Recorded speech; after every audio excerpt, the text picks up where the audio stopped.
Plantar fasciitis is an injury that many basketball players suffer from.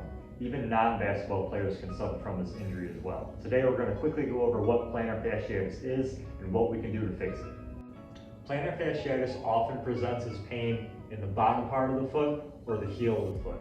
And that pain is caused by inflammation in the plantar fascia, which is the connective tissue that supports the arch of that bottom part of your foot. Now, the reason that we can get plantar fasciitis, there's many different reasons. Number one is just overuse. People who are on their feet throughout most of the day just put their feet through a lot of wear and tear, and that constant body weight and different movements that they go through with their feet can cause pain and irritation in that plantar fascia. But we also see plantar fasciitis in people who aren't on their feet as often. And mostly the cause for plantar fasciitis in these people is the type of footwear that they wear, basketball players included. If you look at pretty much all of the basketball sneakers out there, they are very stiff. The soles don't give a whole lot of wiggle room for the feet, and that is not necessarily a bad thing when you're out on the basketball court and you're running, jumping, making different types of cuts. Obviously, you want the stability in those sneakers so you don't put your feet or ankles at risk for injury. Now, the problem is a lot of basketball players will wear basketball shoes even outside of their sport. They'll walk around, go to the gym and work out in basketball sneakers, just go hang out with their friends in basketball sneakers. And that can be a problem because when we wear stiff-soled shoes like basketball sneakers, and even, a lot of shoes that people wear in everyday life, particularly people who go to work with dress shoes on, those shoes are also the same thing. Very stiff soles don't allow a lot of foot movement. And what that can do is it can cause the muscles in our feet to essentially turn off.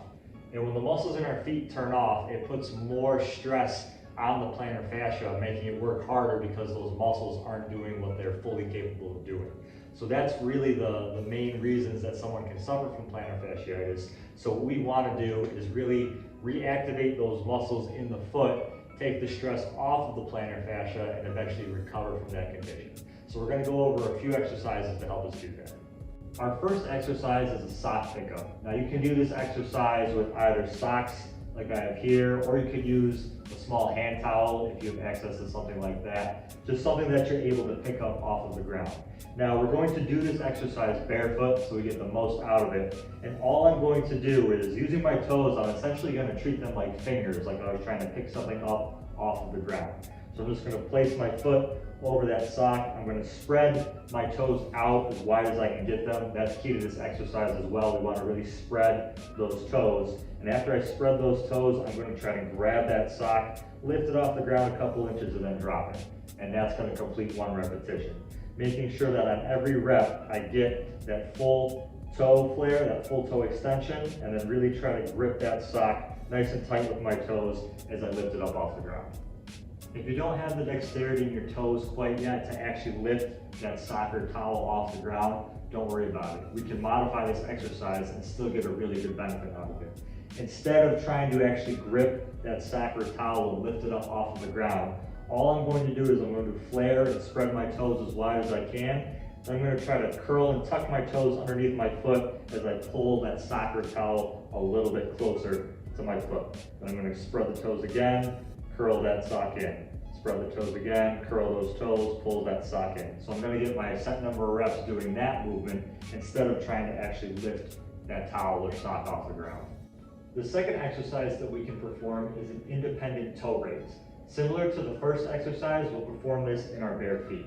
Now what I'm trying to do with this movement is lift the big toe on each foot separately from the other 4 toes on that foot. And then I'm doing the opposite, trying to lift the outside 4 toes independently of that big toe. So if you'll see in the video, my big toe will lift as those 4 toes stay on the ground, bring that big toe back down, and then I lift the other 4 toes off of the ground. And I'm just going to repeat that movement. Lift the big toe independent of the other 4 toes, and then lift the 4 toes independent of the big toe on that foot. Some of you may find it really difficult to move your toes independently of one another, and that's no problem. It's actually probably going to be more common that you feel that it's difficult to do that versus easy to do that. Now to modify that exercise, all we have to do is come to a seated position, and we're going to perform the same movement, but all I'm going to do is bend over, and I'm going to use my hands to aid my feet. So I'm going to anchor my 4 toes on the ground as I lift my big toe up off of the ground, and then once my big toe comes back to the ground, I'll anchor my big toe to the ground with my hands and lift those outside 4 toes. So there's nothing wrong with doing this modification, and as you get more control of your feet and reactivate those muscles more, then you can progress to the full standing version without having to use your hands. Our third exercise is a forward foot lean. As with the first 2 exercises, we'll perform this in our bare feet. Now to do this exercise, I want to find some space in front of a wall, and I'm going to step a few inches away from that wall. Now all I'm trying to do here is keep my body as still as I can, so my knees will not move, my hips, upper body won't be moving. All I'm going to do is lean forward as if I was about to fall into that wall, but what I'm going to do is I'm going to really use that front part of my foot. So I'm going to dig those toes into the ground so I don't let myself actually fall into that wall, and then I pull myself back to the starting position. So we're not going to get a whole lot of movement here. So it's just going to be a couple inches of sway towards the wall and away from the wall back towards that standing position.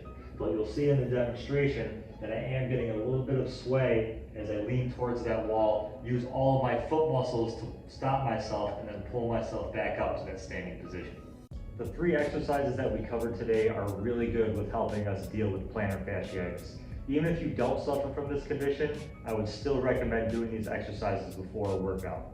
As a basketball player, or someone who's even not a basketball player going through everyday life, it's very important that we take care of our feet, because if we have problems with our feet, then that just leads to the problems up the chain. We can get knee problems, hip problems, all the way up to the upper body.